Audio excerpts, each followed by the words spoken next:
Hola a todos, ¿qué tal? Bienvenidos a la clase de hoy.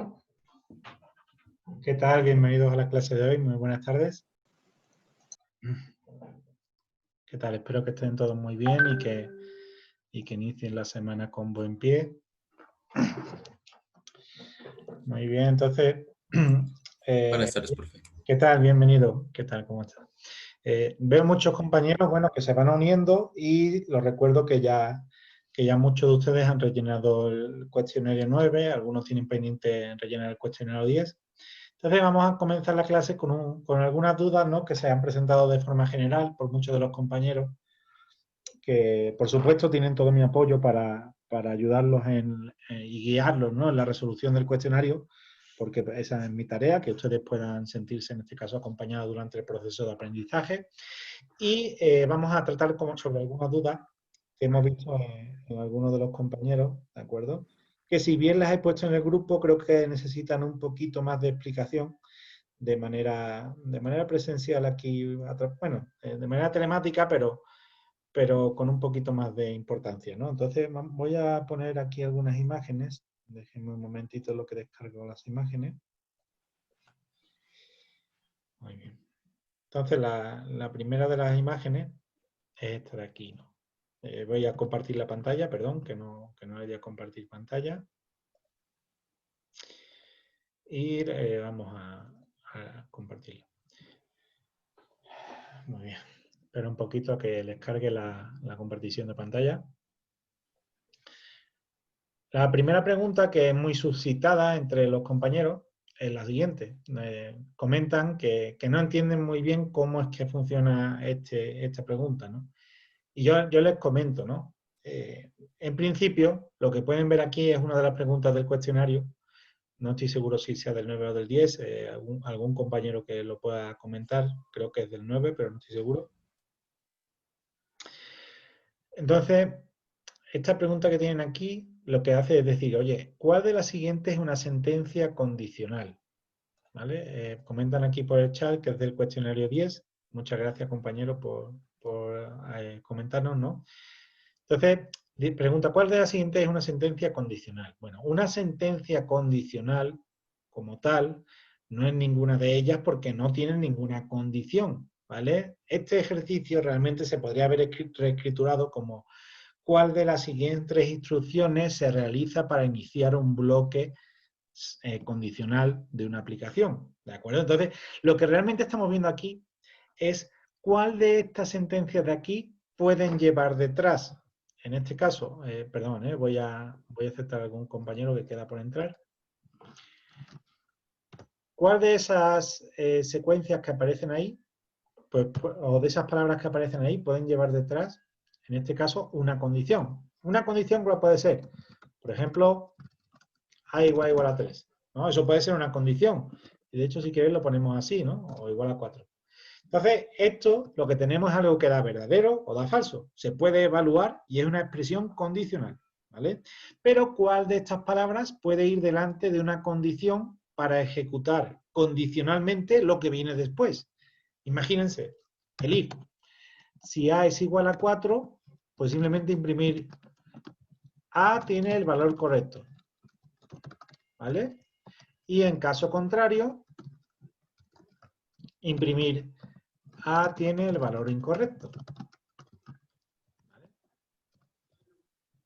Imagínense, en este caso, que tenemos, en vez de a igual a 4, que es un ejemplo muy genérico, muy general, imagínense que ustedes están programando un sistema para el coche eléctrico, para el carro eléctrico, lo mismo que están haciendo actualmente los compañeros allí en el campus. Bueno, si la velocidad, lo que marca el tacómetro, el velocímetro, ¿de acuerdo?, es menor o igual que 120, entonces el coche, ¿de acuerdo?, la velocidad es plausible, es una velocidad que se puede llevar, ¿de acuerdo?, por el coche eléctrico que están haciendo, porque ese coche alcanza hasta los 120. En el caso de que la velocidad esté por encima de los 120, entonces la velocidad parece errónea, muy rápida, ¿de acuerdo? Lo pongo aquí así de forma más o menos ágil para que lo vean, pero Imagínense en una condición así, Ustedes están programando el sensor, están calibrándolo y demás, y de repente ustedes van a 30 kilómetros por hora y les marca que van a 400 kilómetros por hora, ¿no? Imagínense, ¿no? Pues claro, si de la velocidad es 400, seguramente estamos leyendo mal la velocidad, ¿vale? Pero sin embargo, el dato que nos llega es que estamos a menos de 120, pues sí sabemos que es una velocidad plausible, que es una velocidad que sí puede llevar de verdad ese coche, ¿no? Entonces, en principio, esto puede ser una condición. Si se fijan, lo que nos pide aquí es cuál de las siguientes es una sentencia condicional. Es decir, cuál de las siguientes palabras que aparecen aquí, break, for, while, type, cuál de las siguientes pueden utilizarse para ejecutar una acción dependiendo de si se cumple o no una condición. En este caso, el if, si estuviese aquí, sería una respuesta correcta. ¿De acuerdo? El type no lo hemos visto dentro de la asignatura. Type sirve para saber qué tipo de variable estamos viendo o qué tipo de expresión estamos viendo detrás. Vamos a hacer una pequeña prueba. ¿De acuerdo? Vamos a abrir una pequeña terminal aquí en mi consola y vamos a ver, en este caso, por ejemplo, type de 1. En este caso nos dice que sintaxis es válida. Bueno, vamos a ver. A ver si podemos utilizar type. ¿Vale? Type es una función que nos devuelve cuál es el tipo de lo que metamos entre paréntesis. ¿De acuerdo? Por ejemplo, imagínense que A es igual a 4. ¿Vale? Entonces, si hacemos la pregunta que si A es igual a 4, nos va a dar verdadero. Que si hacemos la pregunta que si A es igual a 5, nos devuelve falso. ¿Vale? Porque A es 4. Entonces, podemos ver el tipo, en este caso, de lo que devuelva en este caso, la condición. En una condición puede ser verdadero o falso, es decir, es del tipo booleano. Booleano quiere decir que puede ser algo verdadero o falso, binario, ¿vale? Si lo quieren ver así. Entonces, en principio, type no es una instrucción ni una función que sirve para ejecutar una acción en el caso de que se cumpla una condición. Simplemente nos está devolviendo el tipo de lo que le metamos entre paréntesis, ¿vale? Imagínense type de 3,5. 3,5 es un número de coma flotante. Es un número, en este caso, real, si lo quieren ver así. ¿Vale? O type de 3, este es un número entero. ¿Vale? Por lo tanto, esta respuesta no sería la correcta, no sería type. Y no lo hemos visto dentro de la asignatura, no se iba a poner, en este caso, como una respuesta correcta a esa, ¿no? Pero habrá alguna otra que sí lo es. Break, en este caso, bueno, no es algo que tampoco hayamos visto todavía dentro de los bucles, sirve para cortar la ejecución de un bucle. For, bueno, for es bastante complejo, tiene inicialización de la variable, tiene condición, sí, pero tiene antes una inicialización, condición e incremento. While, pues seguramente sea esa opción, no les quiero comentar, pero puede ser que sea esa. Vale, entonces, esta duda ha surgido mucho entre los compañeros, ¿de acuerdo? Y yo se las pongo ahí para aclarar esa pregunta, que si bien hice un vídeo el día viernes que subí a YouTube aclarando cada una de las preguntas, quizás se me haya escapado este pequeño detalle con esta pregunta de aquí.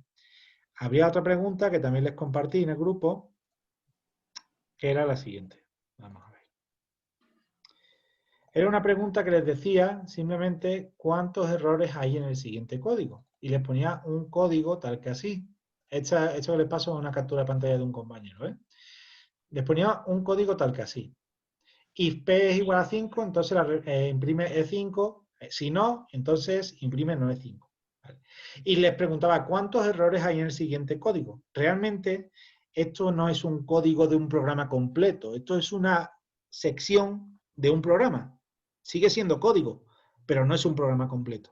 ¿Vale? Es decir, a este programa quizás le falten cosas arriba y abajo para que pueda funcionar, pero les está preguntando si hay algo que está mal escrito. Por ejemplo, aquí hay un if. Un if que tiene que llevar detrás una condición. Vale, ¿la condición está bien escrita? Sí, los dos iguales. Está utilizando una condición, una verificación de igualdad. ¿Utiliza los dos puntos? Sí, lo está utilizando. Vale, por esa parte la línea 1 está totalmente correcta. La línea 2 parece que está bien. La línea 3 es la condición si no. O sea, si se cumple esto, haz esto de la línea 2. Si no, haz esto de la línea 4. Por aquí. Entonces, no se ve ningún error realmente en esta parte del código. Sí es cierto que el programa no les va a correr. Yo les digo, oye, siempre copien y peguen el programa, pero hagan los cambios que ustedes crean necesarios, añadiendo una línea antes que todo este código para que el programa corra. Pero no hay ningún error en el código como tal, ¿vale? Entonces, les quiero decir eso por si acaso algunos se han planteado esa duda de que, profe, el programa no me corre, el programa no va a correr así, tal que así, ¿no? ¿De acuerdo? Pero no hay ningún error en el código. El código está bien escrito, el if está bien escrito, el else está bien escrito y el resto de acciones está bien escritas. Entonces, quería comentar estas dos respuestas para que las tengan en cuenta, ¿no? Los compañeros, ¿vale? Obviamente, a todo el que me ha preguntado por privado, yo le he respondido también por privado y, bueno, a algunos pues les he copiado la respuesta en el grupo para que lo tengamos todo en cuenta. Para mí es muy importante que todos comprendamos las preguntas. Hay preguntas que vienen algunas respuestas que son engañosas. Por ejemplo, recuerden, si tienen el chiste que les comentaba sobre la lógica digital, ¿no? Por ejemplo, nace un bebé y pregunta la mamá, oye, mi hijo es niño o niña. Pregunta eso nada más, ¿no? Y el médico responde sí. Es un médico lógico, ¿no? Porque niño o niña significa que si esta es verdadera o esta es verdadera, el resultado es verdadero. Entonces, el médico responde verdadero. Pero es distinto preguntar eso, ¿de acuerdo? A preguntar mi hijo, o bueno, mi hijo con arroba, ¿es niño y niña? No puede ser, ¿no? O sea, bueno, sería hermafrodita, ¿vale? Entonces, en principio, ténganlo en cuenta. Es un ejemplo que pongo, ¿vale? Tampoco le den mucho rodeo. Entonces, en principio, tenemos que tener mucho cuidado, ¿de acuerdo? Cuando leemos una frase. No es lo mismo esta frase de aquí que esta frase de aquí, ¿de acuerdo? Tenganlo en cuenta cuando vayan a elegir la respuesta. Simplemente es para hacer hincapié sobre el y el o. ¿Vale? Ténganlo en cuenta porque hay una de las preguntas que casualmente incide sobre ese punto.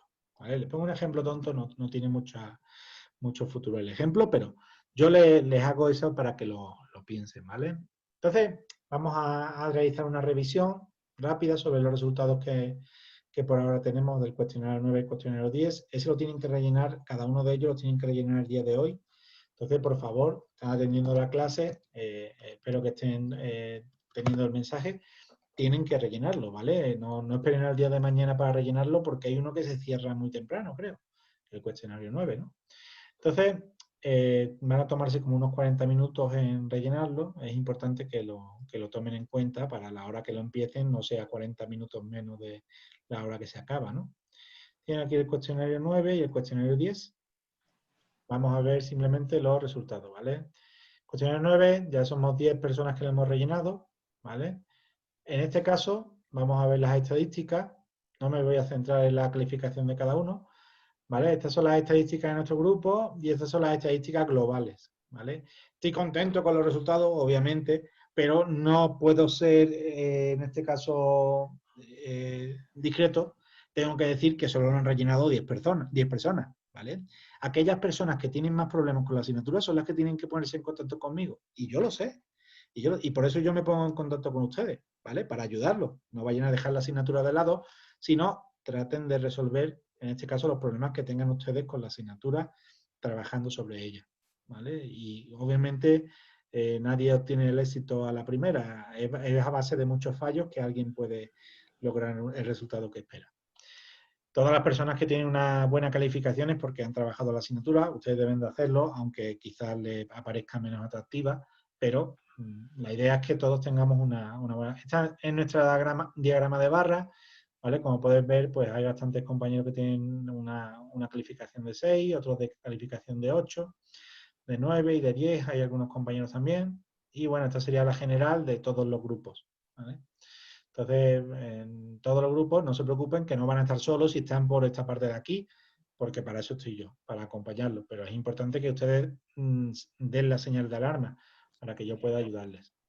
Y en el cuestionario 10, bueno, hay 9 personas que lo han rellenado de nuestra clase y parece ser que en el cuestionario 10, bueno, con las advertencias que di del cuestionario 9 y la realimentación, pues sí parece haber un buen resultado aquí, ¿no? Obviamente, pues la persona que esté por aquí, que se ponga en contacto conmigo, ¿vale? Yo en ningún momento estoy para otra cosa que para ayudarles a que formen parte de la cabeza de la distribución, ¿vale? Entonces, en principio, estos son el pequeño repaso y las pequeñas advertencias que quería dar con los cuestionarios para comenzar la clase. No es nada más que esto mismo, ¿no? Bueno, vamos a tratar entonces sobre el tema de esta semana, ¿de acuerdo? Es un tema que quizás hemos visto en las primeras secciones del curso, recuerdan muy bien que hablábamos sobre los diagramas de flujo. Bueno, tomando en cuenta que ahora los cuestionarios y demás pues van acorde a la asignatura que llevan en toda la universidad y que estamos utilizando esta plataforma, pues los cuestionarios de esta semana van a ir dirigidos a los diagramas de flujo. Así que qué menos que hacer un repaso sobre estos mismos diagramas de flujo. Entonces, permítanme un momentito en lo que abro la bibliografía para poder, en este caso, trabajar sobre ella. Vamos a verlo. Voy a abrir la bibliografía. ¿De acuerdo? Cualquier cuestión que tengan me comenta por el chat. Igual pueden, sin ningún problema, pueden hablar por el micrófono. Muy bien, entonces dentro de la bibliografía, a ver que lo haga por aquí. Aquí está. Vale, estoy aquí al pendiente también por si necesitan ayuda sobre la bibliografía. Recuerden, este libro que estamos viendo de la bibliografía es el libro de Cairó. Es el mismo que en este caso pues tenemos dentro de nuestro Drive de Nyan Cat. Vamos a ponerlo por aquí para que puedan acceder a él. ¿Vale? Se lo pongo por el grupo de programación. ¿Vale? Ese es nuestro Google Drive. Ahí tienen ustedes una carpeta, ¿vale? Dentro de este Google Drive hay una carpeta que se llama bibliografía. Ustedes entran dentro de la carpeta de bibliografía y les aparece el libro de Cairó, ¿vale? Que está por ahí, metodología de programación. Este es el que seguimos para la parte de diagramas de flujo, ¿vale? El libro que seguimos para la parte de diagramas de flujo se lo descargan y, bueno, podemos ver las mismas páginas a la vez si lo desean. En principio, ¿qué temas vamos a tocar esta semana dentro de diagramas de flujo? Pues bueno, aquí tenemos un pequeño documento que tengo yo aquí del programa, ¿vale? Que es el que compartimos los maestros. Y tenemos aquí qué es lo que vamos a ver en los diagramas de flujo. Muy bien, pues en este tema vamos a ver en este caso la simbología de los diagramas de flujo, ¿vale? Que está en la página 5 del libro. Los diagramas de flujo simples, ¿no? Los primeros diagramas de flujo más simples, que sí, que los hemos visto durante la primera parte del curso, pero vamos a volver a ellos, ¿no? Diagramas de flujo selectivo, el if-else y los switch, ¿vale? Los diagramas de flujo de bucles, el bucle while, el bucle for, ¿vale? Y en este caso vamos a ver también qué ocurre con las listas, los vectores, ¿de acuerdo? En Python, pues lo que va entre los corchetes. En este caso, pues, ustedes saben que en Python hemos utilizado, por ejemplo, este tipo de cuestión, ¿no? De poder crear, en este caso, una lista de elementos y poder acceder a cada uno de ellos, ¿no? Entonces, eso también lo vamos a ver dentro del diagrama de flujo. Esta aproximación a la programación es, digamos, una versión genérica y no específica sobre un lenguaje de programación. Nosotros ya hemos visto la versión específica para Python, pero queremos ver cómo hacemos esto en una planilla o en una hoja de nuestro cuaderno. Cómo podemos nosotros, digamos, hacer una idea de un programa. Entonces, para eso tenemos los diagramas de flujo, para poder extender la idea de un programa. ¿Qué símbolos tenemos dentro de un diagrama de flujo? Bueno, dentro de un diagrama de flujo tenemos los siguientes símbolos. Tenemos la elipse, ¿vale? Este símbolo de aquí, que a veces se representa también como un rectángulo con las puntas, en este caso, redondeadas. Voy a abrir Illustrator para ayudarles a comprender este tipo de simbología. Enseguida comenzamos con Illustrator y les muestro. Vamos a ver. Aquí creamos un nuevo documento que sea tamaño carta. De acuerdo. Entonces, decimos que en un diagrama de flujo nosotros tenemos distintas simbologías. Por ejemplo, podemos tener el rectángulo, ¿vale? El rectángulo, en principio, es para utilizar un proceso. Pero aquí estábamos hablando de la elipse inicialmente, que la elipse se suele representar, ¿de acuerdo?, con esta forma. ¿Vale? En la forma de inicio. Esta forma es declarada para los nodos de inicio y de final de un diagrama de flujo. ¿De acuerdo? Poniendo aquí la palabra inicio y poniendo, en este caso, en cualquier otra parte del diagrama, cuando ya hemos finalizado, la palabra fin. ¿Vale? Entonces, tenemos estos nodos aquí. Estos nodos muchas veces se representan también como rectángulos, pero con las puntas redondeadas, es decir, este tipo de rectángulo, donde tenemos nodo de inicio y nodo de fin, pero representados de otra forma, ¿de acuerdo? Como un rectángulo con las puntas redondeadas. Por no utilizar elipses, ¿no? Porque la elipse ustedes saben que desaprovecha mucho espacio, deja aquí muchos huecos y demás. Entonces, si queremos imprimir una palabra muy larga, como esta de aquí, pues nos metemos ya en algunas partes de la elipse que quizás pues no nos meteríamos, o no sé, fin del proceso, ¿de acuerdo? Y con esto pues tenemos un poquito más de, digamos, espacio para trabajar. Como pueden ver, pues aquí solo me hace falta alargar la elipse un poquito para esta parte para abajo, vamos a ponerlo así, ¿de acuerdo? Y si yo quisiera, en este caso, alargar esta parte de aquí, pues me quedaría algo más parecido a un círculo, que no es la forma que queremos. Nosotros queremos una elipse con cierto ratio de aspecto, ¿no? Entonces, es por eso que se utiliza a veces el rectángulo con los bordes redondeados en vez de utilizar la elipse. Pero lo pueden ver de las dos formas. También tenemos este tipo de símbolo. Este tipo de símbolo que pueden ver aquí es un cuadrilátero, claramente, ¿no? Tiene 4 lados, pero es un paralelogramo con líneas, en este caso, que están inclinadas cierto grado, ¿no? Pueden ser 30 grados, 15 grados, depende del editor o del autor del artículo o del diagrama. Entonces, esto lo podemos representar en Illustrator, si quieren. Lo podemos ver moviéndolo así. ¿Vale? Este sería el paralelogramo. ¿Para qué sirve esta figura? Para notar la entrada y la salida de datos. Ustedes pueden verlo como esta representación, ¿de acuerdo? Cuando quieren ustedes meter la entrada, por ejemplo, de la variable d, ¿de acuerdo? Entonces, puede ser que esto esté escrito así. Bueno, cuando están poniendo una d así, ¿qué es lo que están representando? ¿Están representando que quieren mostrar d o quieren que el usuario meta la variable d por teclado? Perdón, la compañera que la estoy aceptando en este momento, que no estaba dentro de la reunión, ya está dentro. Entonces, en principio, tenemos esa capacidad de nosotros podemos utilizar, en este caso, la representación tanto de entrada como de salida. ¿Qué es lo que hacen algunos autores? Pues decir, oye, mira, para que no te quedes con la duda, cuando yo te ponga entrada de lo que te estoy diciendo, o input de, lo que te estoy diciendo es que vas a meter por el teclado el valor de la variable d, ¿vale? Eso lo podemos hacer en Python. Ustedes saben que en Python pueden decir que d va a ser igual a lo que se meta con el teclado cuando, digamos, introduce el valor de d, ¿de acuerdo? Entonces, aquí ponemos el valor 1, 2, 3, 4 y cuando imprimamos d, ese valor es el que se nos ha guardado, ¿vale? Entonces podemos guardar cosas utilizando input en Python y es lo que hacemos en los diagramas de flujo, pues lo podemos representar de esta forma. Si nosotros queremos mostrar D, pues en vez de poner entrada D, ponemos salida D, ¿vale? O mostrar D. En este caso, para mostrar algo en Python, ustedes saben que se utiliza la orden print.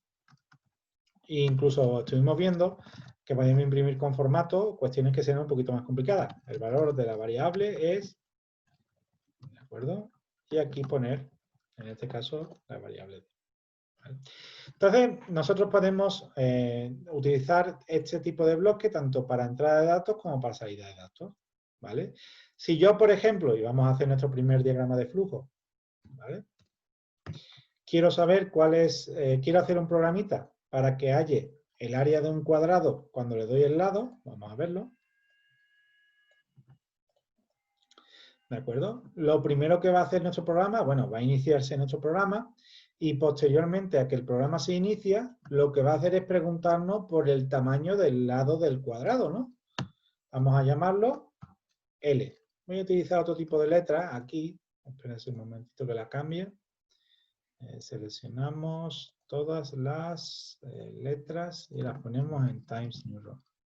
Vale, utilizamos este tipo de letra para poder, en este caso, diferenciar la I mayúscula de la L minúscula. ¿Vale? Que bueno, que tampoco tiene mucha diferencia aquí, pero se puede ver, ¿no? Entonces, vamos a guardarla como lado, ¿de acuerdo? Lo que metamos por el teclado.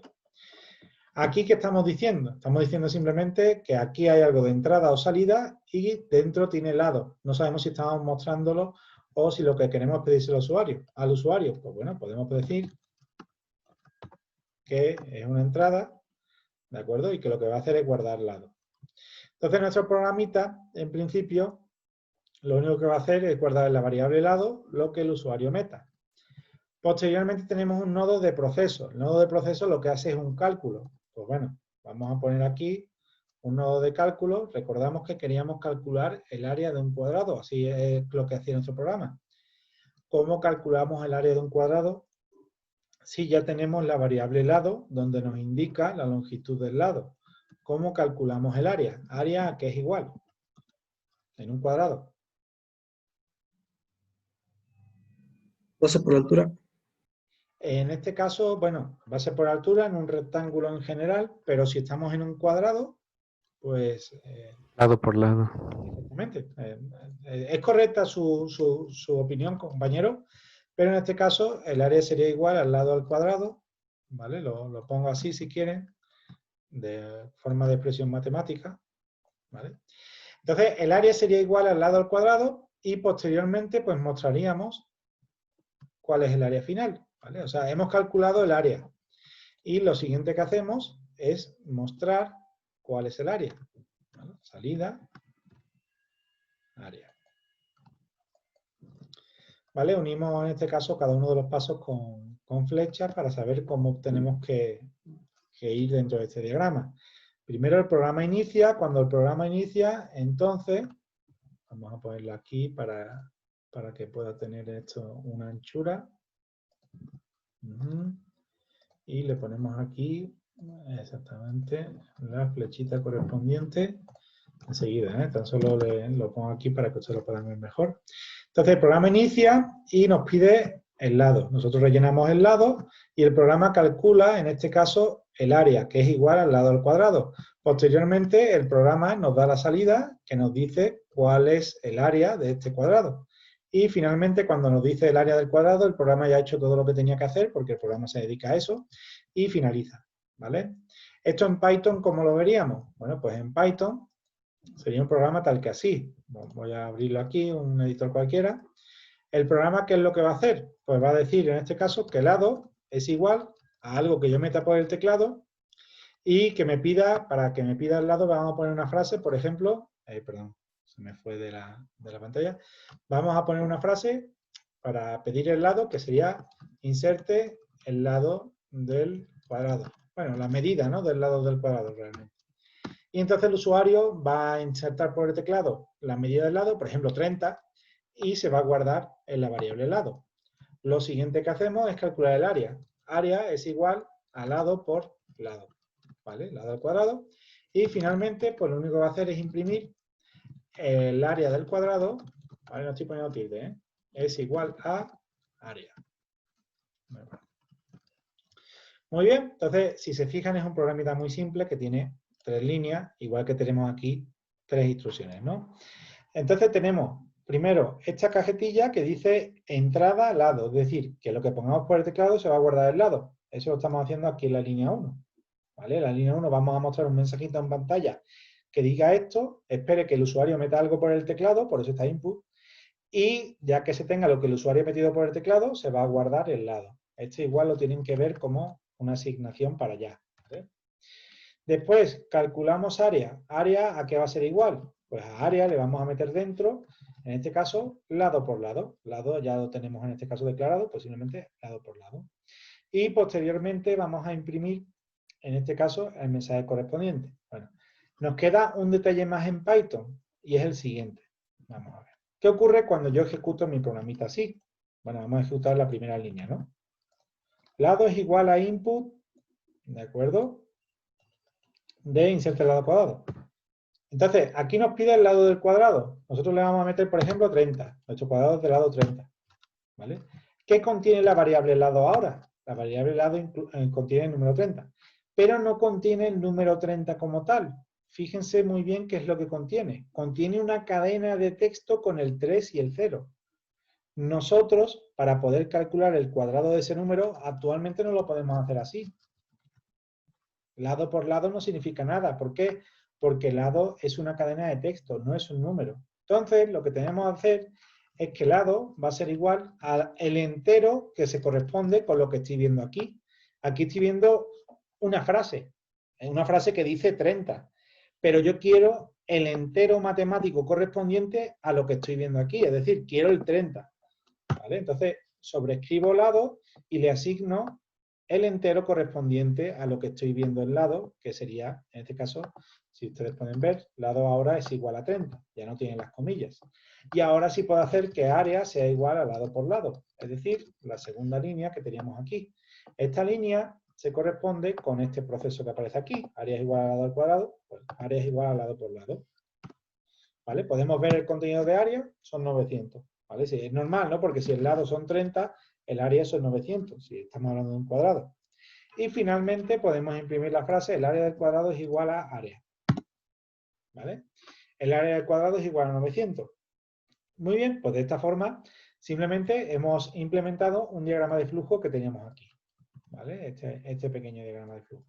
Como pueden ver, es un programa bastante simple que nos ha servido para comprender cómo se utilizan estos tres primeros símbolos. ¿Vale? El símbolo de inicio-fin, el símbolo de entrada o salida, ¿de acuerdo? Que en este caso, pues, nosotros decimos si es salida o entrada, y el símbolo del proceso. Hay algunos autores que para no tener que poner entrada, que ven que ocupa mucho espacio esto, ¿no? Ocupa una línea, y que no tener que poner salida, lo que hacen es lo siguiente. Es que dicen, oye, mira, lo que yo voy a hacer es que al lado de este bloquecito te voy a poner una flecha que va hacia adentro, ¿vale? Si es una entrada. Y bueno, la flecha normalmente la suelen decorar de una forma distinta para que no se confunda con el otro tipo de flecha. ¿Vale? Si es una entrada, te voy a poner aquí una flechita que es entrada, ¿vale? No tienes que poner aquí el texto que diga entrada. Y si es una salida, pues simplemente le pondríamos la misma flechita, pero en sentido contrario. ¿Vale? Porque se ve claramente así que es algo que sale o que entra, ¿no? ¿Vale? Aquí pueden ver que este bloque de aquí lo que hace es entrar la variable lado, o sea, lo que nosotros metamos por el teclado va a entrar en la variable lado, y aquí lo que está en la variable área va a salir a nuestra pantalla, a nuestra terminal o al archivo de texto donde guardemos las cosas. ¿Vale? Entonces, esa es la idea en principio de este pequeño diagrama que hemos hecho como práctica, simplemente pues utilizando estos tres primeros símbolos. Hay otros símbolos. Está el símbolo condicional. Con símbolo condicional, ustedes saben que es el del if, ¿vale? Si tienen aquí una condición, pues si ocurre esa condición, entonces realizan la acción que va por aquí, toman este camino. Si no se cumple la condición que aparezca aquí dentro del rombo, entonces se sigue este otro camino, ¿vale? If, else, si lo quieren ver así. Bueno, en este caso también tienen el mismo símbolo, pero aparecen las flechas hacia izquierda y derecha. Este símbolo de arriba es exactamente igual en cuanto a las funciones que realiza con este símbolo de aquí abajo. ¿De acuerdo? Los dos son rombos y los dos hacen lo mismo. Pero ¿por qué utilizaríamos este en vez de este?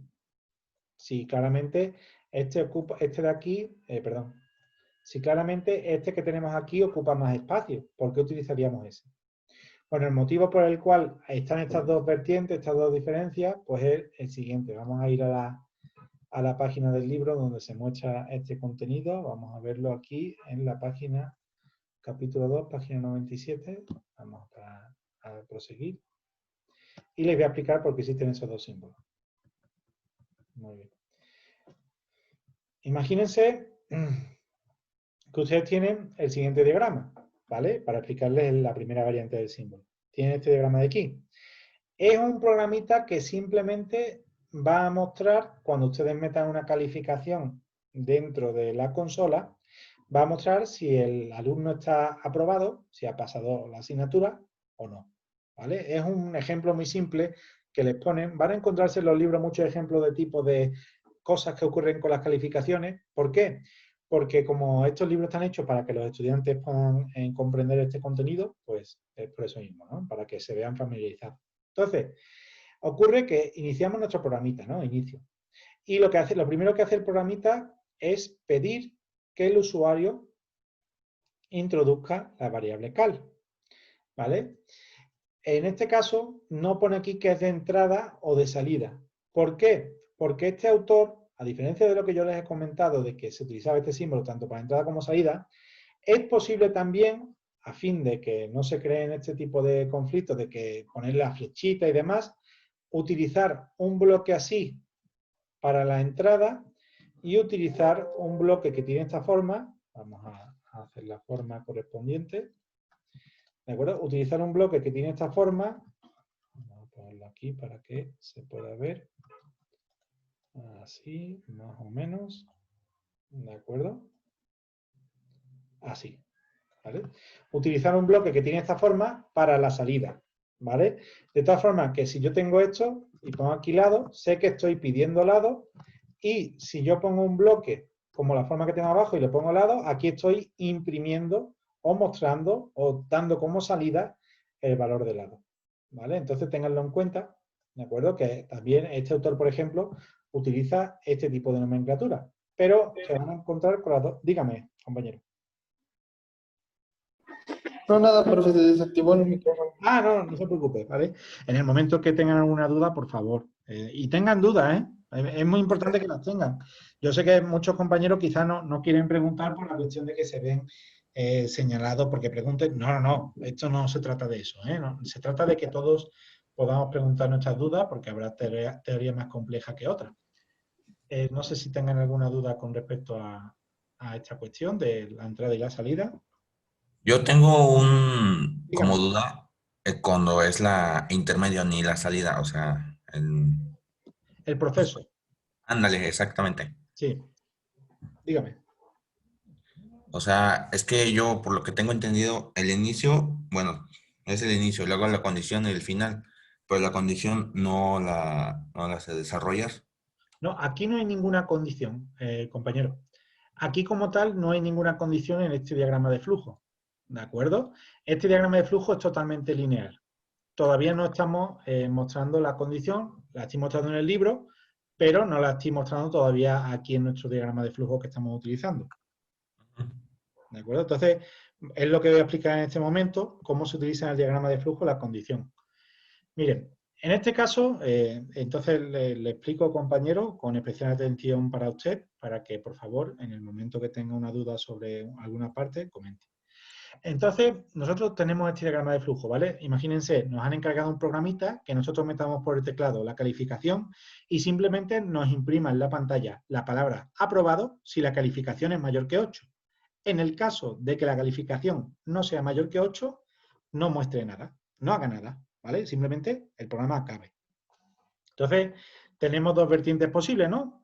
Nosotros, el programa inicia y metemos la calificación a mano. Le metemos un 9, por ejemplo. Pues nos aparecerá en la consola el mensaje aprobado y el programa finalizará. Muy bien. Si le hubiéramos metido un 5, no hubiera aparecido la palabra aprobado. Simplemente el programa hubiera finalizado directamente. ¿Vale? Y eso es lo que podemos ver aquí. El programa inicia, nos pide la calificación. Nosotros se la introducimos. ¿Vale? Introducimos el 9 y eso se guarda dentro de cal. Entonces tenemos aquí un nodo condicional. ¿Vale? Este es el nodo condicional, el del if y el else, si lo quieren ver así. Entonces, en principio, lo que estamos diciendo es lo siguiente. Oye, si calificación es mayor que 8, ¿vale? La condición va dentro del rombo. Si la calificación es mayor que 8, entonces tomamos este camino de aquí, ¿no? El camino del sí. Sí se cumple eso, ¿no? Si la calificación es mayor que 8, hemos metido un 9. Si se cumple, entonces imprimimos en pantalla la palabra aprobado. Y posteriormente finalizamos el programa, ¿vale? Así finalizaría el programa. En el caso de que no se cumpla la condición del rombo, nos iríamos por este camino, el camino del no. ¿Qué es lo que hacemos en el caso de que no se cumpla la condición? Pues simplemente solo se finaliza el programa, es decir, no se hace este paso de aquí, ¿de acuerdo? Entonces,